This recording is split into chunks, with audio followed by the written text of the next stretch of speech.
Ow, this baby is being a real weird baby still. Weird little creeper. Weird little And creature.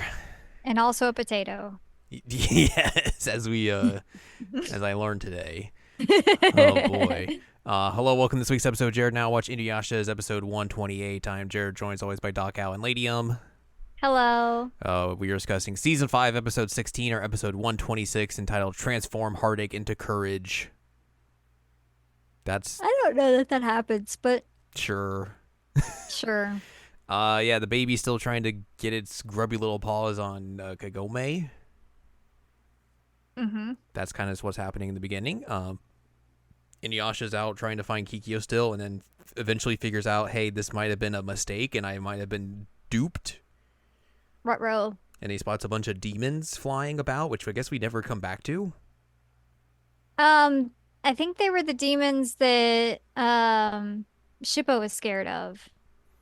Right, but When like Shippo we never go back and like, oh, we're gonna go fight those demons. It was just like Inuyasha sees those demons, like, oh, that's weird. Anyways, Oh, no, we don't fight the demons. I think it was just an indication of like, oh, something weird's happening over there, and that's how we find Shippo. yeah, Shippo's just in the ground as a statue, and he's like, oh man, Kirawara left me. We got separated. Now I gotta figure out. I gotta do something with this cool acorn. And then Inuyasha just walks up and is like, hey, what you doing?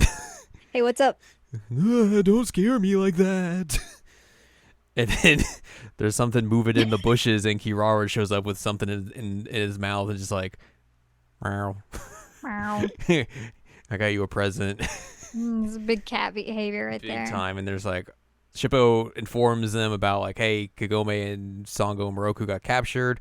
We should go get them. And then Yasha's like, I can't believe I left her alone. Let's go. Moroku and Sango are just still fighting off these dudes, and the infant thinks that they eventually will succumb to bloodlust and want to murder everyone. Despite Sango and Moroku being like, no, we're not going to do that. Yeah, That seems like a bad idea. like multiple times bringing up like, oh man, it'd be so easy to kill these guys, but we're not gonna kill these guys. Mm-hmm. It's like, why do you keep bringing it up? It's really weird. They bring it up like a last time when they're getting shot with arrows, and then Inuyasha shows up and just punches everyone, knocks them out, and they are able to get the other prisoners to get out of there. And, you So know, funny because he like comes in and he slices all the arrows, and then he puts his sword away and just punches that guy. It's mm-hmm, like, what? Okay, it's the way to do it. yeah. So they all regroup, and they're like, oh yeah, Kagome is in the castle. And they all run into the castle, and they find the princess and the priest just on the He's like, that's ground. the guy that told me about Kikyo. Yep. He's dead. So like, where could they have gone? Hmm. And we just see them flying off into the distance. We. They go to another. Kagura and the gang go to another place where Kana's there waiting, and she's like, "Hey, I got this cool jewel shard. You want to put it in Kagome?" And Kagura's like, "All right, cool." And tries to do that, but Infant's like, "No, wait, I'm gonna try and get hold of her heart more." But like, he starts talking to her again, and Kagome like wakes up and is like, "Huh? Wait, what? I can't move. This sucks. Oh no!" And the infant's like, "Oh, she's regained consciousness. She's real stubborn. I don't like this." We. Inuyasha and the gang are rushing over to find Kagome, and he's just lamenting the fact that he's done goofed again. Yeah, wow. Big dumbass behavior, my friend. Mm-hmm. Being real selfish. Yeah. He's like, "Oh no." Oh no. Infant, in the meanwhile, is trying to gain control of Kagome's heart again, and being like, "You really hate Kikyo, don't you? You really just, bear resentment to Inuyasha for liking Kikyo, don't you? You really don't like that, do you?" And, You're real bitter, huh? and Kagome's like, "No, I don't think that's right." As Kagura tries to put the jewel shard in her, and just like, reflects backwards. She's like, "Oh, that's not how that's supposed to go." Nope. And yeah, Kagome just outright denies the infant's claims, and then he's like, "I gotta be in love with Inuyasha." And then he just bursts in. Hiya! And she's like, "Oh, you Hiya! came for me, Honkshu." Bonk. I wonder if he actually heard her just scream out that she's in love with him because he No, was literally like 2 seconds outside definitely of not. the thing. It's like, oh, damn. Everyone shows up, and then they're like, "Wow, this is a weird baby. Why is it talking?" Anyways, that's real strange. Are you Naraku. Naraku's human heart? And he's like, maybe, but also I don't have any feelings for Kikyo, so probably not. It's probably just all those discarded flesh babies in Mount Hakare.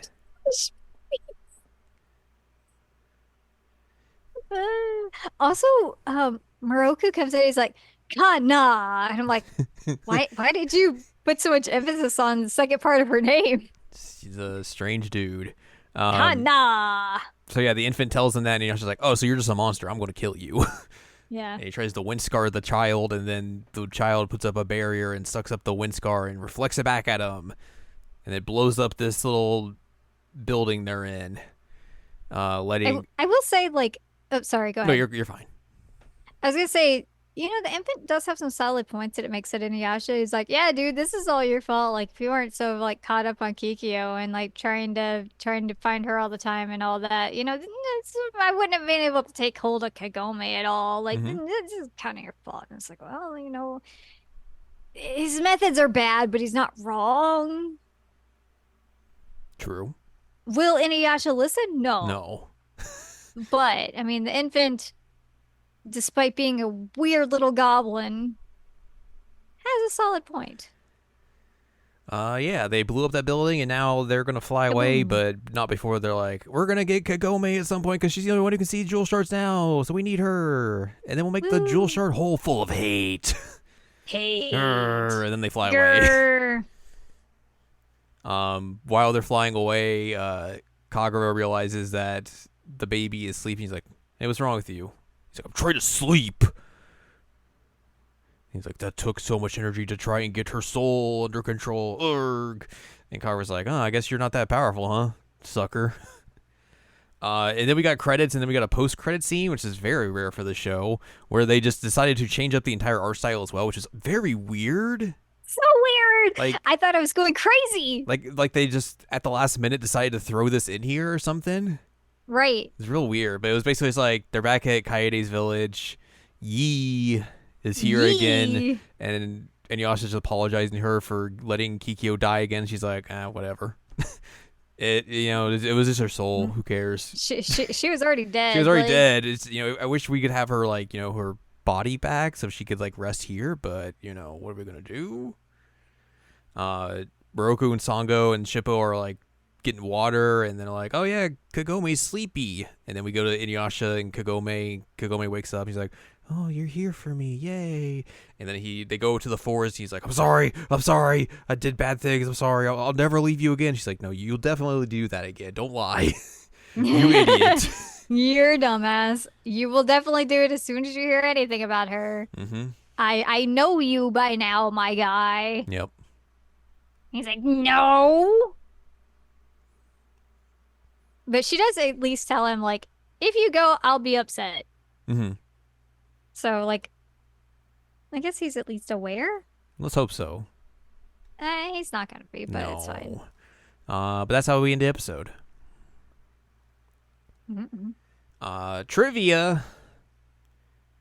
It's not stated but implied that the infant having a hold on Kagome's soul will cause her natural purification powers to become inert. Given the incarnation surprise that Kagome repelled the tainted jewel shard. I mean, that's what happens when you make implications. They may not be true. It's true. And then Kana has likely been waiting for Kagura and the infant since the previous night, as Naraku trusts Kana to be obedient and follows his plans without a question. She's just like waiting there the whole time, like, hold my mirror. Are they gonna show up anytime soon? I got this jewel shard here. Did I come to the right spot? Did I? Am I late? Am I early? What happened? Are they okay? So that's it for this week's episode. We're going to dive into a little bit of filler for the next 2 episodes? Yeah, and then we get a little bit of plot, and then we go into a big thing of filler for a while before we head back to the plot. So yeah, it's time for the Culture Festival. Yay! Next time, Kagome's back in the modern era, and she's got to figure out how to deal with the Culture Festival because she's been gone the whole time. Yeah, she's been gone a long time and has done nothing for the cultural festival. True.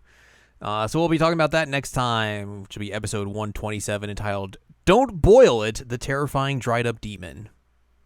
Gross. So there you go. And that's going to do it for us this week. So if you'd like more from us, head on over to seasonalanimecheckup.com or sac.cool, where you can find past episodes of this podcast and other podcasts like Seasonal Anime Checkup OVA. You can also find columns and reviews on the site as well. If you'd like more from Ann Ladium, go to annladium.com. She's got columns and reviews. You can follow us on Twitter and TikTok at Anime Checkup. You can follow us on Blue Sky at seasonalanimecheckup.com. You can buy our books, One Shiny Moment, A Critical Analysis of Love, Life, Sunshine, Hot Tubs, and Pac-Man on Amazon.com. And you can support us on Patreon, patreon.com/SACOVA.